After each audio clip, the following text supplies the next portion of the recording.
have dared to reach for something greater. Tonight, against all odds, we have grasped it. The future is in our hands. My friends, we have toppled a political dynasty.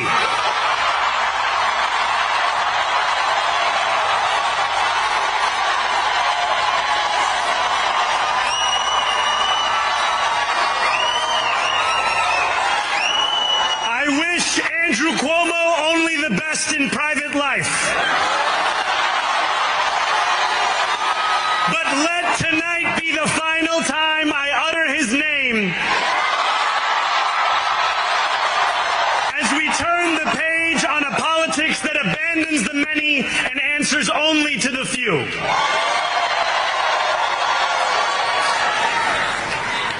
New York, tonight you have delivered a mandate for change.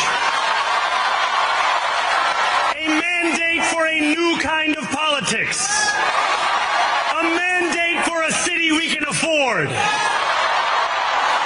And a mandate for a government that delivers exactly that.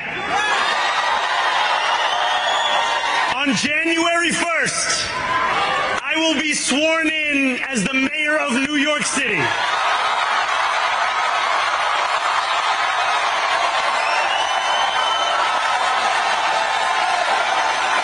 And that is because of you. So before I say anything else, I must say this. Thank you. Thank you to the next generation of New Yorkers who refuse to accept that the promise of a better future was a relic of the past. You showed that when politics speaks to you without condescension, we can usher in a new era of leadership. We will fight for you because we are you. Or as we say on Steinway, ana minkum wa ilaykum.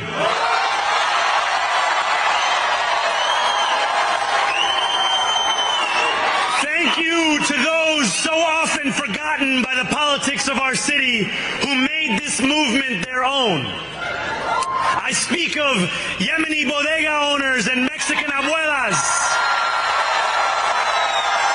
Senegalese taxi drivers and Uzbek nurses, Trinidadian line cooks and Ethiopian aunties. Yes, aunties. To every New Yorker in Kensington and Midwood and Hunts Point, know this. This city is your city, and this democracy is yours too. This campaign is about people like Wesley, an $11.99 organizer I met outside of Elmhurst Hospital on Thursday night. A New Yorker who lives elsewhere, who commutes 2 hours each way from Pennsylvania because rent is too expensive in this city. It's about people like the woman I met on the BX33 years ago, who said to me, I used to love New York, but now it's just where I live. And it's about people like Richard, the taxi driver I went on a 15-day hunger strike with outside of City Hall, who still has to drive his cab 7 days a week. My brother, we are in City Hall now.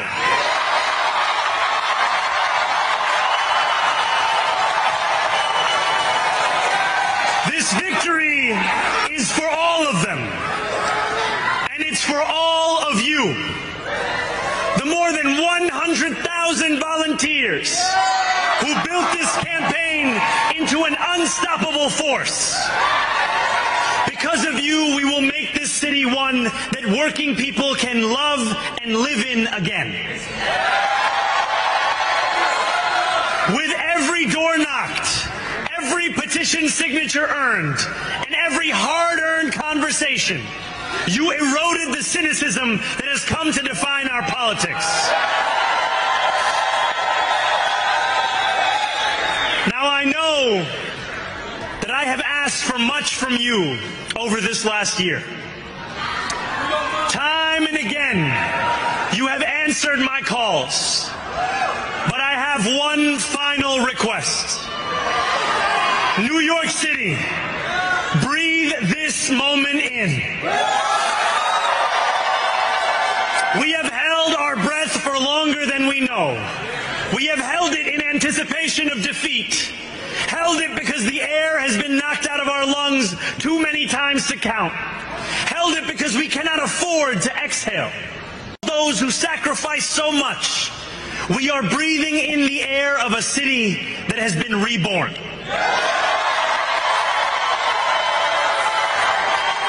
To my campaign team, who believed when no one else did, and who took an electoral project and turned it into so much more, I will never be able to express the depth of my gratitude. You can sleep now. To my parents, Mama and Baba,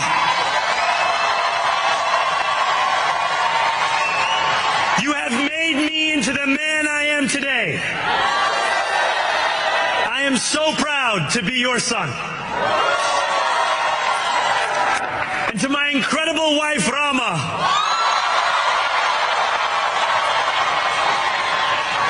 Hayati, there is no one I would rather have by my side in this moment and in every moment. To every New Yorker, whether you voted for me, for one of my opponents, or felt too disappointed by politics to vote at all, thank you for the opportunity to prove myself worthy of your trust. I will wake each morning with a singular purpose: to make this city better for you than it was the day before.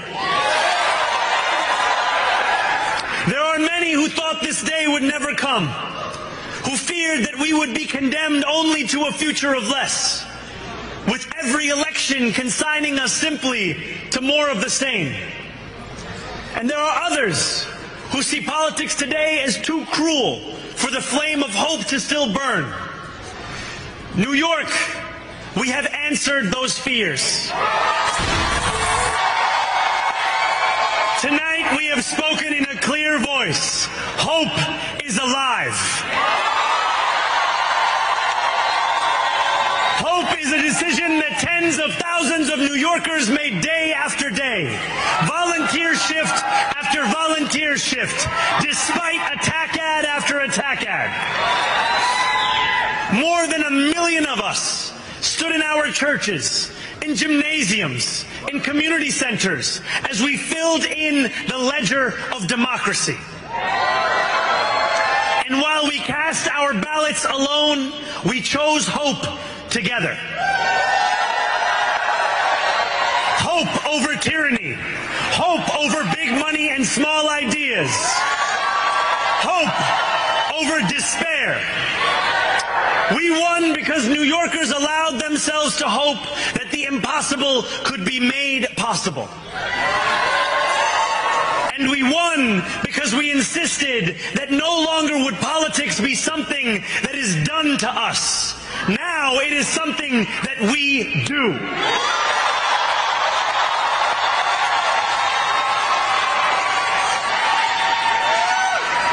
Standing before you, I think of the words of Jawaharlal Nehru. A moment comes but rarely in history when we step out from the old to the new, when an age ends and when the soul of a nation long suppressed finds utterance. Tonight we have stepped out from the old into the new. So let us speak now with clarity and conviction that cannot be misunderstood. New Yorkers expect from their leaders a bold vision of what we will achieve, rather than a list of excuses for what we are too timid to attempt.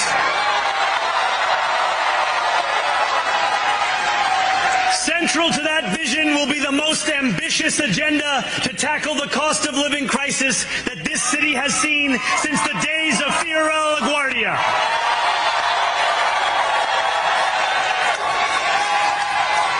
An agenda that will freeze the rents for more than 2 million rent-stabilized tenants. Make buses fast and free. And deliver universal child care across our city. Years from now, may our only regret be that this day took so long to come. This new age will be one of relentless improvement. We will hire thousands more teachers. We will cut waste from a bloated bureaucracy. We will work tirelessly to make lights shine again in the hallways of NYCHA developments where they have long flickered. Safety and justice will go hand in hand as we work with police officers to reduce crime and create a department of community safety that tackles the mental health crisis and homelessness crises head on. Excellence will become the expectation across government, not the exception. In this new age we make for ourselves, we will refuse to allow those who traffic in division and hate to pit us against one another. In this moment of political darkness, New York will be the light. Here, we believe in standing up for those we love. Whether you are an immigrant, a member of the trans community, one of the many black women that Donald Trump has fired from a federal job, a single mom still waiting for the cost of groceries to go down, or anyone else with their back against the wall, your struggle is ours too. And we will build a city hall that stands steadfast alongside Jewish New Yorkers and does not waver in the fight against the scourge of anti-Semitism. Where the more than 1 million Muslims know that they belong.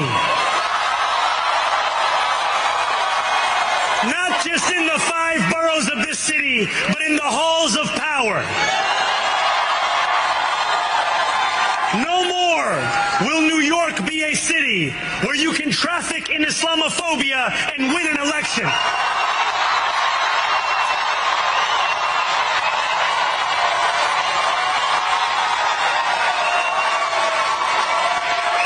This new age will be defined by a competence and a compassion that have too long been placed at odds with one another. We will prove that there is no problem too large for government to solve and no concern too small for it to care about. For years, those in City Hall have only helped those who can help them. But on January 1st, we will usher in a city government that helps everyone. Now I know that many have heard our message only through the prism of misinformation. Tens of millions of dollars have been spent to redefine reality and to convince our neighbors that this new age is something that should frighten them. As has so often occurred, the billionaire class has sought to convince those making $30 an hour that their enemies are those earning $20 an hour. They want the people to fight amongst ourselves so that we remain distracted from the work of remaking a long broken system. We refuse to let them dictate the rules of the game anymore. They can play by the same rules as the rest of us. Together, we will usher in a generation of change. And if we embrace this brave new course, rather than fleeing from it, we can respond to oligarchy and authoritarianism with the strength it fears, not the appeasement it craves.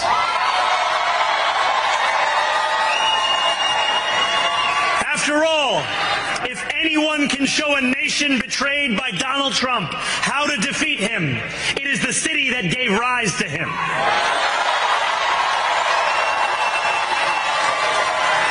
And if there is any way to terrify a despot, it is by dismantling the very conditions that allowed him to accumulate power. This is not only how we stop Trump, it's how we stop the next one. So Donald Trump, since I know you're watching, I have 4 words for you. Turn the volume up.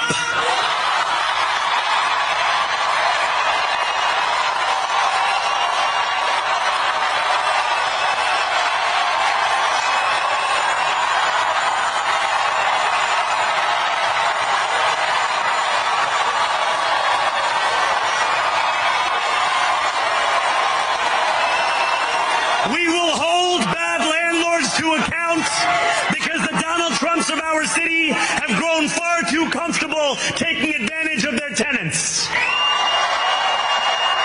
We will put an end to the culture of corruption that has allowed billionaires like Trump to evade taxation and exploit tax breaks.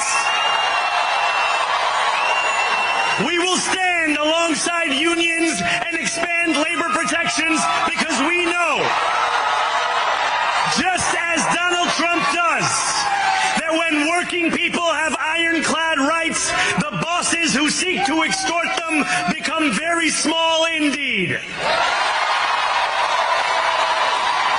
New York will remain a city of immigrants, a city built by immigrants, powered by immigrants, and as of tonight, led by an immigrant.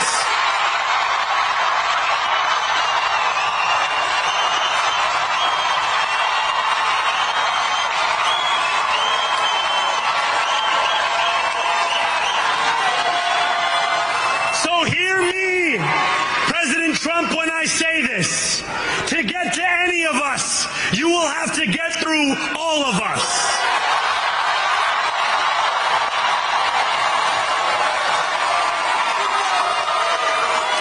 When we enter City Hall in 58 days, expectations will be high. We will meet them. A great New Yorker once said that while you campaign in poetry, you govern in prose. If that must be true, let the prose we write still rhyme, and let us build a shining city for all. And we must chart a new path, as bold as the one we have already traveled. After all, the conventional wisdom would tell you that I am far from the perfect candidate. I am young, despite my best efforts to grow older. I am Muslim. I am a democratic socialist. And most damning of all, I refuse to apologize for any of this. And yet, if tonight teaches us anything, it is that convention has held us back. We have bowed at the altar of caution, and we have paid a mighty price. Too many working people cannot recognize themselves in our party. And too many among us have turned to the right for answers to why they've been left behind. We will leave mediocrity in our past. No longer will we have to open a history book for proof that Democrats can dare to be great. Our greatness will be anything but abstract. It will be felt by every rent-stabilized tenant who wakes up on the first of every month, knowing the amount they're going to pay hasn't soared since the month before.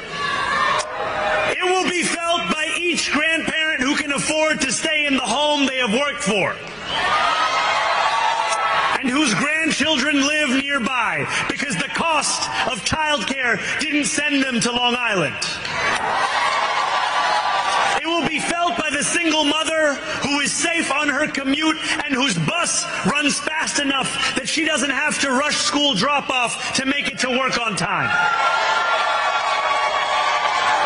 And it will be felt when New Yorkers open their newspapers in the morning and read headlines of success, not scandal.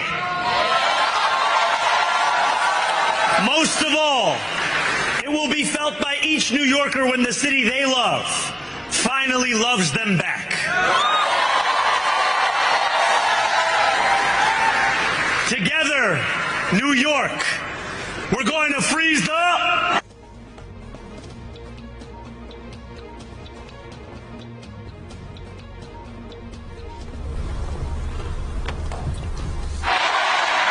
Let the words we've spoken together, the dreams we've dreamt together, become the agenda we deliver together.